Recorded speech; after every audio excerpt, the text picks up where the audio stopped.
Myra media Amar welcomes political analyst K S Prasad. నమస్తే sir. నమస్తే అండి. నిన్న జగన్మోహన్ రెడ్డి గారు పెరంగపురంలో వాలంటీర్ల కోసం ఒక సభ ఏర్పాటు చేశారు. ఆ సభలో ఆయన చేసినటువంటి కామెంట్స్, మొదటగా సిద్ధం సభ సింగివల్స్లో స్టార్ట్ అయింది, ఆ తర్వాత దెందులూరులో స్టార్ట్ అయింది. నిన్న చేసినటువంటి సభలో అంటే ఒక్కొక్క మీటింగ్కి ఇప్పటి వరకు గవర్నమెంట్ యాంగిల్లోనే ఒక రేంజ్లో చూసాము. ఇప్పుడు ఎలక్షన్ స్ట్రాటజీలో కూడా ఒక డిఫరెంట్ స్ట్రాటజీని మెయింటైన్ చేస్తున్నాడా? మీటింగ్కి ఆయన మాట్లాడుతున్నటువంటి మాటల్లో ఏ విధంగా అర్థం చేసుకోవాలి సార్ అసలు దాన్ని?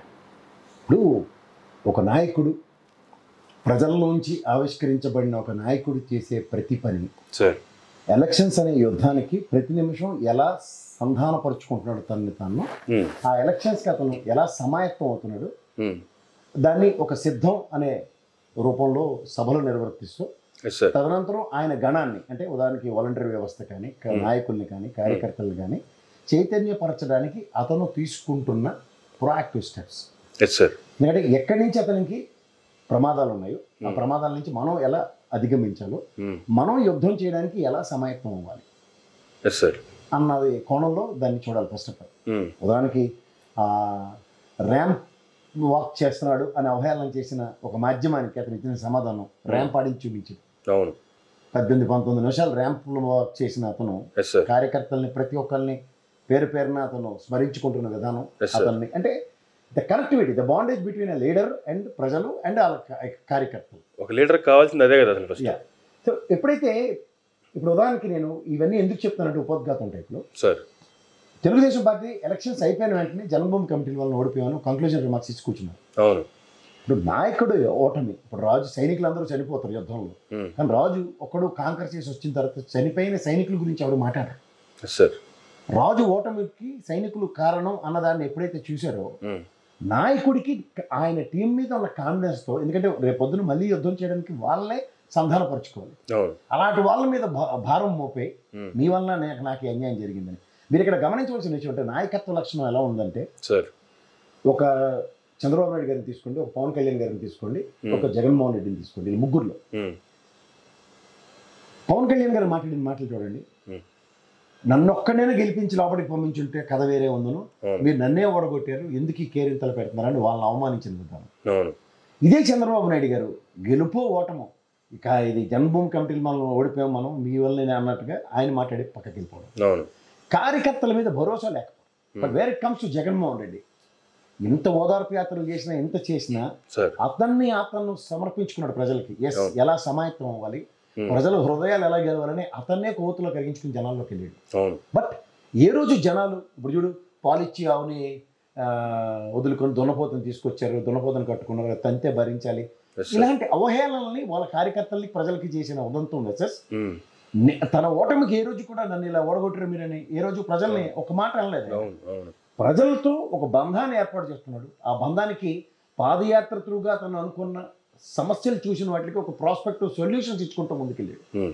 మెసేజ్ ఒక నాయకుడుగా తన్ని ఆవిష్కరించిన ప్రజలకి, మీరు నాకు ఎందుకు ఈ చైర్లో కూర్చోపెట్టారు అన్నదానికి ప్రతి నిమిషం నిరంతరం తన గణంతో, అంటే తన సేనా బలంతో కార్యకర్తలందరినీ కూడా సమాయత్తపరిచి ఇవాళ ప్రజలకి ప్రభుత్వానికి ఒక వారధి కట్టినట్టుగా చేయగలిగాడు వాలంటరీ వ్యవస్థ. అంటే దాంట్లో ఏమవుతుందంటే, ఒక ప్రజాప్రభుత్వం మీరు నాకు ఇచ్చారు అంటే, నేను నన్ను నమ్ముకున్న నాయకులు, నన్ను నమ్ముకున్న వాళ్ళని, నన్ను నమ్ముకున్న కార్యకర్తలు, మీ అందరం కలిపి ఒక కలెక్టివ్ రెస్పాన్సిబిలిటీతో 5 సంవత్సరాలు పరిపాలించాం. ఇది ఒక్కడి పాలన కాదు, ప్రజాస్వామ్యంలో ప్రజలకి అందించే విధానంలో ఇవాళ మీరు చూడండి, ఒక సచివాలయ వ్యవస్థ తీసుకోండి, నాడు నేడు స్కూల్స్ తీసుకోండి, ఇవాళ ప్రజలు ఎవరైనా సరే ఒక ఎంఆర్ఓ ఆఫీసుల చుట్టూ లంచాలు ఇచ్చుకుని తిరిగే ఉదంతం, అయితే ప్రజల వద్దకే పాలన అన్న గొప్ప వ్యక్తులు చెప్పిన మాటని ఆచరణ సాధ్యం చేసి చూపించారు. అవును సార్. ఇప్పుడు మీరు ఒక టీం వర్క్ చేస్తేనే ఒక వీడియో వస్తుందండి, అంతేగా. మీరే కెమెరా పెట్టుకుని, మీరే ఎడిటింగ్ చేసి, మీరే ఇంటర్వ్యూ చేసి వెళ్ళి దాన్ని ప్రొజెక్ట్ చేసిన విధానానికి ఒక అవుట్కమ్. అంతే కదా. ప్రజలను ఎంతమందిని మీరు ప్లీజ్ చేయగలిగారు అన్నది ఒక అవుట్కమ్. అలాగే టీం వర్క్ అన్న దాన్ని నమ్ముకున్న వ్యక్తి ఎవడంటే జగన్మోహన్ రెడ్డి. నాతో పాటు మీరందరూ కూడా ఇప్పుడు నిరంతరం ఒక మన స్కూల్లో హెడ్ మాస్టర్ రౌండ్స్ ఎప్పుడు వస్తాడు, రేరెస్ట్గా వస్తాడు. ఆయన రౌండ్స్ వచ్చిన రోజు ఆ రోజు అందరికీ మనకి ప్యాంట్లు తగ్గిపోయినంత పని అవుతుంది. ఎందుకంటే ఆ రోజు మనం ఆయన దృష్టిలో పడకూడదు తేడాగా అన్న దీంట్లో కంటిన్యూస్గా పనిచేస్తున్న వాళ్ళకి ఎలా ఉందంటే, ఇవాళ వాలంటరీ వ్యవస్థను ప్రక్షాళించినా, లేదా ఎమ్మెల్యేలను కూర్చోబెట్టి ప్రక్షాళించినా, లేదంటే కలెక్టర్ల మీటింగ్ అయినా సరే ప్రతిదీ కొలమానంతో కొలవబడుతుంది. వాళ్ళ పనితీరుని ఒక యాడ్ స్టిక్తో కొలిచి చూపిస్తున్నాడు. దీని అవుట్కమ్ ఎలా ఉంటుందంటే, ఎస్ నేను ప్రజలకి సేవ చేయడానికి నాకు వాళ్ళు ఇచ్చిన అవకాశాన్ని నేను మీ అందరితో కలిపి ఈ విధంగా పనిచేశాను. దీనికి ప్రజలు ఇచ్చే తీర్పు కోసం మనం ఎదురు చూడాలని సమాయత్తం అవుతున్నాడు. సేవా తత్పరతతో మీరు ఏదైతే మొదలెట్టారో, నేను ఇచ్చే 5,000 రూపాయలే ఒక చిన్న బృతికి కూడా మీరు ఇంత కష్టపడుతూ కూడా మీ పనులు మీరు చేసుకుంటూ ప్రజాసేవకు అంకితం అయ్యారు. దీంట్లోంచి వచ్చే అవుట్కమ్ మీద అతను మాట్లాడుతున్నాడు. ఒక హానరేయం ఇస్తున్నాడు కదా, ఇది ఏదో ఉపాధి కల్పన కార్యక్రమం కదా. 2,50,000 మంది స్ట్రెంత్ కలిగిన అతని టీంని ఒక టీం మేనేజర్గా అడ్రస్ చేస్తున్నాడు. దెన్ తదనంతర పరిణామాలు ఎలా ఉంటుందంటే, వాళ్ళు ఒక చేతవని ఉంటుంది. ఇప్పుడు 50 ఇళ్లకు ఒక వాలంటరీ వ్యవస్థని ప్రతిష్ఠించిన ఈ ప్రభుత్వంలో నిరంతర పర్యవేక్షణలో ప్రజలు ఉంటున్నారు. అలా పర్యవేక్షిస్తున్న వాళ్ళని, రక్షిస్తున్న వాళ్ళని వీళ్ళు అపోజిషన్ పార్టీలు ఏమని మాట్లాడుతున్నాయి? ఒకవేళ పైచిలక ఆడపిల్లల మాయం కేసులో వాలంటీర్లని అవహేళన చేస్తున్నాం ఒక పవన్ కళ్యాణ్ లాంటి party. And in the same జనరు ఈ వాలంటరీ వ్యవస్థ యొక్క రిప్రికేషన్స్ అండ్ కాన్సిక్వెన్సెస్ ఎంత అట్రిబ్యూట్ అయిపోతున్నాయి అవహేళన చేస్తూ, ఏంద్రా మీకు ఉద్యోగం ఎంతకి వస్తుందో, మీకు 5,000తో ఏం బతుకుతారా అని అవహేళన చేస్తున్నారు. ఇప్పుడు ఇదే నిరుద్యోగ వృత్తి ఇచ్చేస్తున్నారు. అంత డిగ్రీలు మాస్టర్స్ చేసుకుని ఇంజనీరింగ్ చేసుకున్న వాళ్ళు నిరుద్యోగ వృత్తి ఇస్తుంటే వాటికి మీరు ఇచ్చి కొలమానం అదా? అంతేగా. ఆ ప్రాస్పెక్ట్లో ఆలోచించరు. కానీ ఇతనికి ఒక వాలంటరీ వ్యవస్థలో సేవా తత్పరతకి ఒక హానరేయం ఇస్తూ మిగిలిన టైం అంతా ఆయన పని ఏం చేసుకుంటాడు. ఇప్పుడు 50 ఏళ్ళలో గ్రామంలో ఒక ఊర్లో ఉంటున్నాడు, ఎలాంటి ఉంటాడండి మళ్ళీ అనమాట. వాడు వ్యవసాయ పనులు చేసుకుంటున్న వాడైనా ఉండాలి, లేదంటే ఒక ట్రాక్టర్ డ్రైవర్ అయినా అవ్వాలి, లేదంటే ఒక ఆటో డ్రైవర్ అయినా అవ్వాలి, లేకపోతే ఒక ట్యాక్సీ డ్రైవర్ అయినా అవ్వాలి. ఏదో అతని పని అతను చేసుకుంటున్న వ్యక్తికి ఒక వేడినీళ్ళకి సన్నీళ్ళు తోడులాగా పార్టీని నమ్ముకున్న వాళ్ళకి కొంతమందికి ఇచ్చిన ఒక అవకాశం. నీటి తప్ప ఉంది అంతే కదా. అది కూడా ఉత్తిన ఏదో చందాలు ఇచ్చినట్టు కాదు కదా, వాళ్ళతో పని చేయించుకుని ప్రజాస్వామ్య పరిరక్షణలో ఒక 50 ఏళ్ళు ప్రొటెక్ట్ చేస్తున్న విధానానికే కదా ఇవాళ. ఇది వీళ్ళతో కాంది 42 సంవత్సరాలు లెగసీ కలిగిన ఈ పార్టీలో క్యాడర్ని ఇప్పుడు చూడు 175 నియోజకవర్గంలో పవన్ కళ్యాణ్ తిరగడానికి సమాయత్తం అవుతుంది. దేనికి తిరుగుతున్నాడు ఆయన? ఇప్పుడు ఇలాగే కార్యకర్తలు ఉన్నప్పుడు వాళ్ళతో వచ్చే జుబిలియేషన్కి, వాళ్ళతో పంచుకోవడానికి, అలాంటివి చేయడానికి ఎంతసేపు ఒకటే ఒక చంపుడు. నేను మా మిత్రుడు ఒక అతను ఒక వీడియోలో చూశాను సార్. ఈ 57 నెలల పైచీలక వ్యవధిలో 60 రోజులు ఒకసారి ఆంధ్రప్రదేశ్లో గడిపి వచ్చాడు ఆ పవన్ కళ్యాణ్. నిరంతరం ప్రజలతో ఉండే ప్రజానాయకుల, అందుకే వాళ్ళు చూడు హైదరాబాద్ నుంచి వచ్చే వలస పక్షుల కింద అభివర్ణించబడుతున్నారు. అవును sir. But what is this? ఇవాళ end of the day political ఏరాలో ఇవాళ రాబోయే ఎలక్షన్స్కి ఎవరి సమాతం వాళ్ళు ఏ విధంగా అవుతున్నారో, ఎవరు సిద్ధంగా ఉన్నారో ఎలక్షన్స్కి. ఇప్పుడు అందరూ ఏంటంటే ఎలక్షన్స్కి సమాయత్తం అవుతున్నాయి అన్ని పార్టీలు. ఎలక్షన్స్ వచ్చినా మేము సిద్ధంగా ఉన్నామని చెప్తుంది జగన్మోహన్ రెడ్డి గారి పార్టీ ఒకటి. అవును సార్, మీరు గమనించారు లేదు? అవును. సో సిద్ధానికి సమాయత్తం అవడానికి చాలా తేడా ఉంది. అంతేగా. సిద్ధపడి ఉన్న నాయకుడు వేసెస్ సమాయత్తం అవుతున్న నాయకుల కింద వీళ్ళిద్దరిని అభివర్ణించండి. అవును. ఎప్పటికీ సమాయత్తం అవుతారు. ఆయన సిద్ధపడి ఉన్నోడితో మీరు ఏమని కాలేజీ కూడా తీసుకుని చెవుల్లో ఒకళ్ళు రహస్యాలు ఒకళ్ళు చెప్పుకుంటారు, రేపు కాదు ఎల్లుండని. ఆఖరికి నంద్యాల లాంటి సభలోనే నా టికెట్ కూడా నేను అనౌన్స్ చేసుకోలేని నిస్సహాయ స్థితిలో ఉన్నాను చంద్రబాబు నాయుడు లాంటి స్థాయి కలిగిన వ్యక్తి మాట్లాడుతున్నాడంటే ఏం చెప్పాలి? అవును.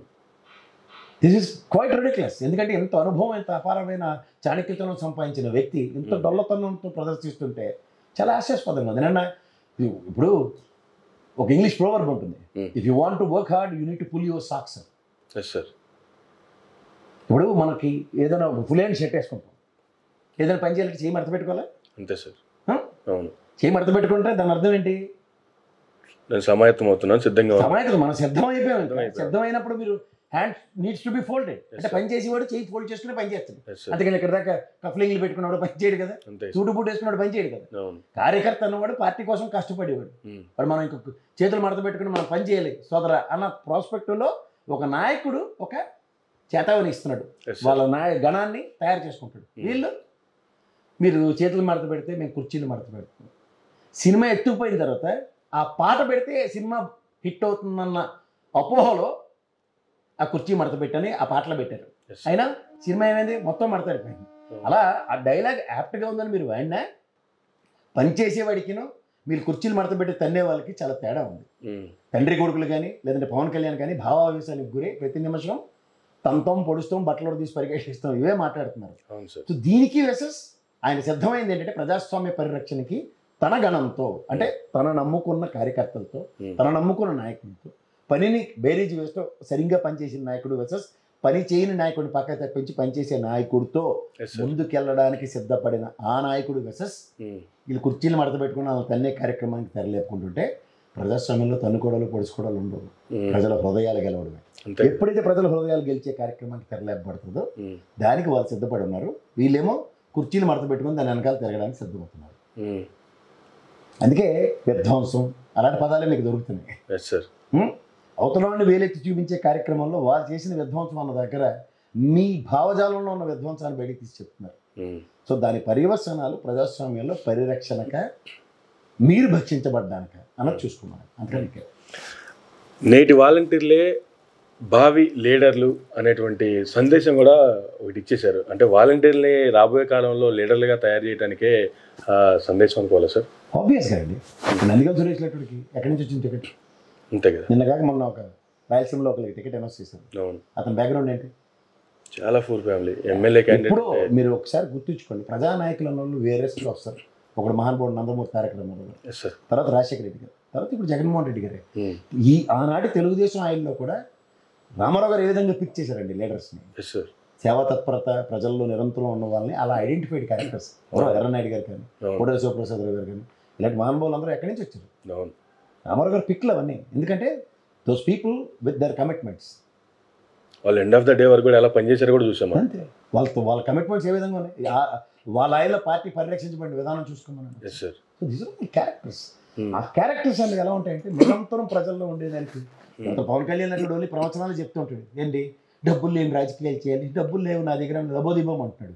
కానీ డబ్బులు లేని నాయకుడిని అక్కడ తయారు చేసి చూపిస్తున్నాడు ఆయన. తను నమ్మిన కార్యకర్తలకి సముచిత స్థానం ఇవ్వడంలో ఎన్ని అడుగులు ముందుకెళ్తున్నాడనే ప్రశ్న.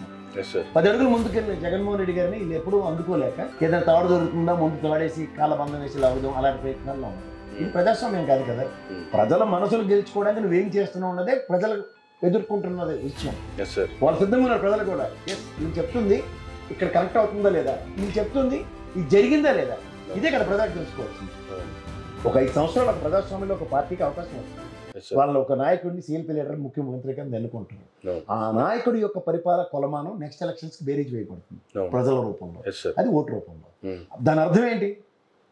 మీకు ఆల్రెడీ ప్రజలు మడత పెట్టేశారు. కుర్చీ మడత పెట్టి మీరు 23 ఇచ్చి కూర్చోండి బాబు మీ వల్ల కాదని చెప్పారు. కానీ వీళ్ళు ప్రజలు కుర్చీ మడత పెడితే ప్రజలే మళ్ళీ కుర్చీ మడత పెట్టడానికి వెళ్తున్నారంటే ప్రజాస్వామ్య యుద్ధంకి వెళ్తున్నారా, కుర్చీని మడత పెట్టి ఏం చేయడానికి వెళ్తున్నారో చూసుకోమండి. ప్రజలు ఏం చేశారంటే ఇంకా కుర్చీలో కూర్చోడానికి మీకు అర్హత లేదని కుర్చీ మడత పెట్టారు. వీళ్ళు మళ్ళీ కుర్చీలు ఫోల్డింగ్ కుర్చీలు కాబట్టి మేము తీసుకుని వచ్చి కూర్చోగలమని చెప్పి ప్రయత్నిస్తున్నారు. కానీ నిజంగా కుర్చీలో కూర్చోగలరా లేదా అన్నది ప్రజలు వేరే చేస్తారు. అర్హత, నాణ్యత, పరిపక్వత, పనితనం ఇవే ప్రజలకు గ్రహించేది. ఆ పనితనానికి ఆల్రెడీ వాళ్ళ దగ్గర ఉన్న యాడ్ స్టిక్తో మడత పెట్టేశారు కుర్చీలు. కూర్చోండి ఇంట్లో మంచం మీద రిలాక్స్ అవ్వాల్సిన టైం అని చెప్పేశారు. మళ్ళీ కుర్చీలు పట్టుకొని వస్తే ఎవరు మడత పెడతారో ప్రజలే చెప్తారు. అందుకని ఇంకేం ఇప్పటి వరకు పార్టీలో ఉన్నటువంటి ఎమ్మెల్యేలు కావచ్చు, కార్యకర్తలు కావచ్చు, లేదంటే అధికార ప్రతినిధులు కావచ్చు, 25-30 సంవత్సరాల అధికారంలో ఉండటానికి వైఎస్ఆర్సీపీ ప్రభుత్వం వచ్చింది. ఈ 5 ఏళ్ళు చూడండి, నెక్స్ట్ 25 ఏళ్ళకి మేము ఒక గ్రౌండ్ ప్రిపేర్ చేసుకుంటున్నాం అనేటువంటి కామెంట్ చేశారు. కానీ నిన్న ఫస్ట్ టైం జగన్మోహన్ రెడ్డి గారు వచ్చే 10-15 ఏళ్ళు మనమే ఉంటే ఇంకా రాష్ట్రం ఎలా ఉండబోతుంది అనేటువంటి కామెంట్ చేశారు.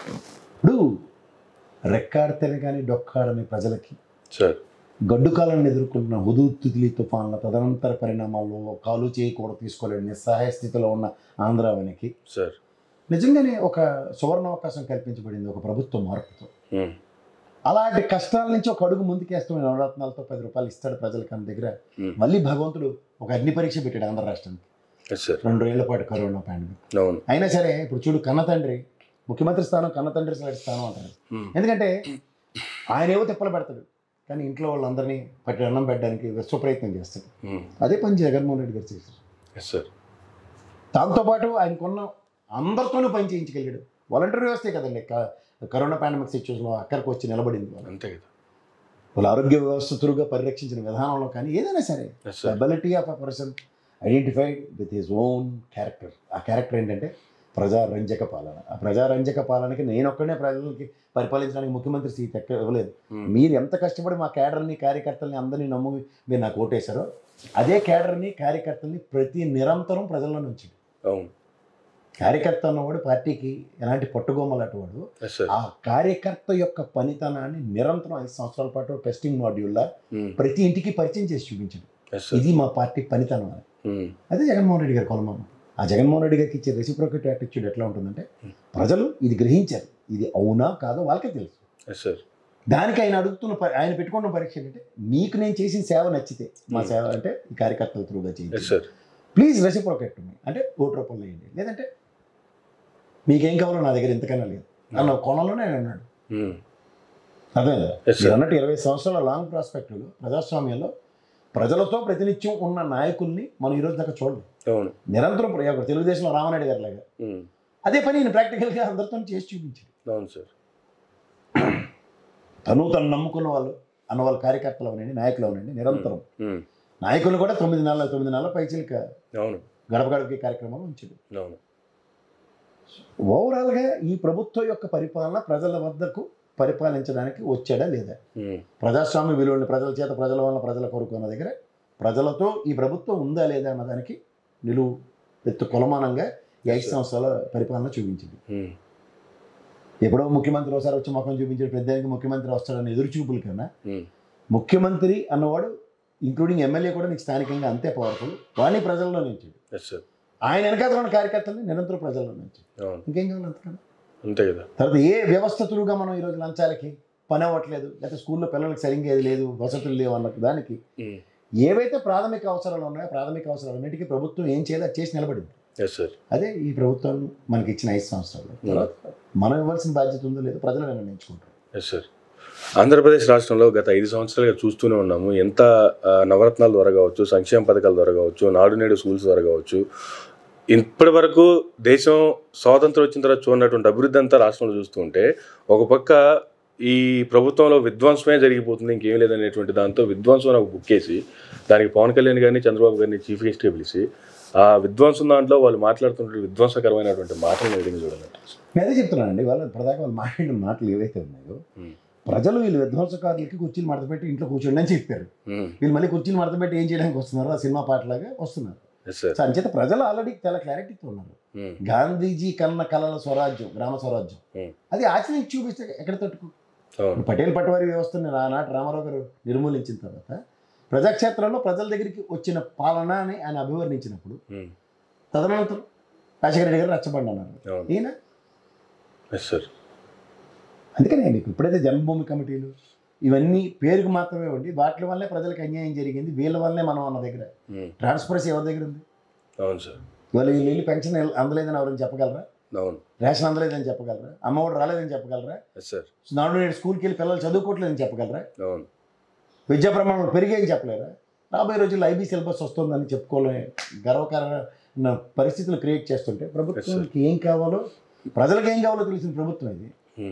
ప్రజలు ఇది మాకు కావాలని అడగకమునిపై ప్రజలకు ఇస్తున్న విషయం గ్రహిస్తే ఏమవుతుంది? అదే జరగబోయింది. కానీ పవన్ కళ్యాణ్ కామెంట్లు కూడా భయపడుతున్నాడా లేదంటే తగ్గి మాట్లాడుతున్నాడా అనుకోవచ్చు అంటారా అసలు ఆ విషయంలో? పవన్ కళ్యాణ్ అనే వ్యక్తి అవకాశవాద రాజకీయాలు కండి, అతనికి ఒరిజినల్గా వెన్నుముక లేని నాయకుడు. వాళ్ళు కేవలం వాళ్ళ కుల సమీకరణాలు, వాళ్ళు ఏదో ఒక ఐకాన్ పర్సనాలిటీని ఐడెంటిఫై చేసుకుంటారు కాబట్టి వాళ్ళని అడ్డు పెట్టుకుని వీళ్ళ స్వార్థ ప్రయోజనాలు పరిరక్షించుకోవడానికి మాత్రం, అంతకు మించి ఇంకేం లేదు. అతనికి మీకు 3 విషయాలు సార్. అతను లైమ్ లైట్లో ఉండాలి, అతని చుట్టూ రాజకీయాన్ని నడిపిస్తున్న భ్రమలో ఉండాలి. అందుకే చూడండి ఆయన నోటప్పుడు వచ్చే ప్రవచనాలలో ఉంటాయి, కుమారస్వామి లాగా నన్ను ఎందుకు గెలిపించుంటే బాగుంది కదా. ఈ wants to make a king maker situation. కానీ కింగ్ మేకర్కి ఎలాంటి శ్రమ ఉంటుందో తెలియదు. షార్ట్ కట్ మెథడ్సే ఉంటాయి అతని దగ్గర. లాంగ్ టర్మ్ ప్రాస్పెక్ట్లో పాలిటిక్స్ ఎట్లా లీడ్ చేయాలి, ఎలా ముందుకు వెళ్ళాలి ఏమి ఉండదు. కుమారస్వామి లాగా 20-30 గెలిపించేస్తే వాళ్ళకి అవసరం ఉన్నప్పుడు నన్ను ముఖ్యమంత్రిని చేయడానికి, సీట్లో కూర్చోడానికి ఎలాంటి ఆల్టర్నేటివ్ మెకానిజం, అలాంటి షార్ట్ కట్ ఆలోచనలు ఉంటాయి.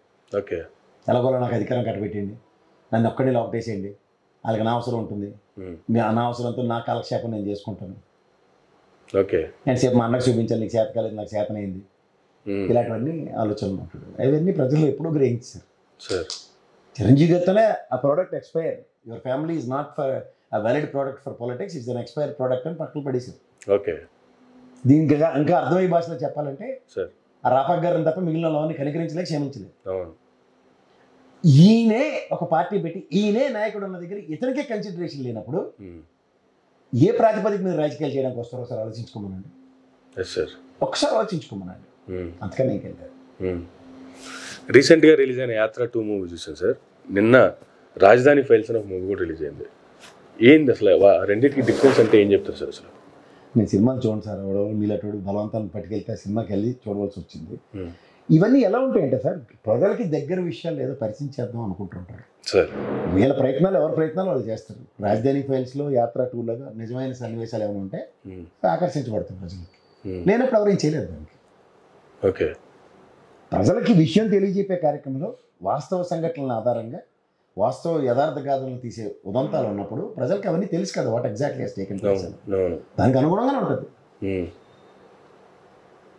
కానీ యాత్ర 2 చూస్తే అది వాస్తవ పరిస్థితులకి అనుగుణంగా తీసినట్టుగానే అనిపించింది. జగన్మోహన్ రెడ్డి గారిని ఎలివేట్ చేయడం కావచ్చు, ఆయన ఏ విధంగా కష్టాలు పడ్డారు సోనియా గాంధీ ద్వారా, ఫ్యామిలీ ఏ విధంగా కష్టాలు అనుభవించింది. కానీ యాత్ర 2లో రాజధాని ఫైల్స్ అన్నారు. రాజధాని ఫైల్స్ అక్కడ జరిగినటువంటి సంఘటనలు కాకుండా అసలు అక్కడ భూములు ఉన్న వాళ్ళు ఎవరే ఉన్నాయి, ఎవరెవరికి ఏముందని ఇవన్నీ లేకుండా అది ఒక సినిమాటిక్గానే అది వచ్చినట్టు అనిపిస్తుంది తప్ప వాస్తవ పరిస్థితులకు అనుగుణంగా ఎక్కడ ఉన్నట్టుగా అనిపించట్లేదు. ఫస్ట్ ఆఫ్ ఆల్ నేను ఆ సినిమా చూడలేదండి. రెండోది ఏంటంటే దాని మీద ఇప్పుడు నేను విశ్లేషించలేను. ఫస్ట్ నా దగ్గర అసలు నేను సినిమా విశ్లేషకుడు కాదు. నేను సినిమాలు అంటే నాకు చాలా ఫస్ట్ ఆఫ్ ఆల్ సార్. యాత్ర చెప్పాను కదా, ఒక ఆబ్లిగేషన్తో వెళ్ళవలసి వచ్చింది. చూశాను. చూసిన తర్వాత మీలాంటి వాళ్ళు కెమెరాలు పెట్టారు, తప్పక నేను చెప్పాల్సి వస్తుంది. అందులో కూడా నేను ఐడెంటిఫై చేసింది వెరీ క్లియర్. సోనియా గాంధీ అలా చెప్పుడు మాటలేని పార్టీని జగన్మోహన్ రెడ్డి గారి కుటుంబాన్ని భ్రష్టు పట్టించే కార్యక్రమంలో బస్మాసు వస్తాను నెత్తి మీద వేసుకుందని చెప్పాను. అందుకని ఇంకేం. అవును, thank you sir, thank you very much అండి. ఇదండి ఈనాటి ఇంటర్వ్యూ. మరొక ఇంటర్వ్యూలో మళ్ళీ కలుద్దాం. చూస్తూనే ఉండండి మేరా మీడియా.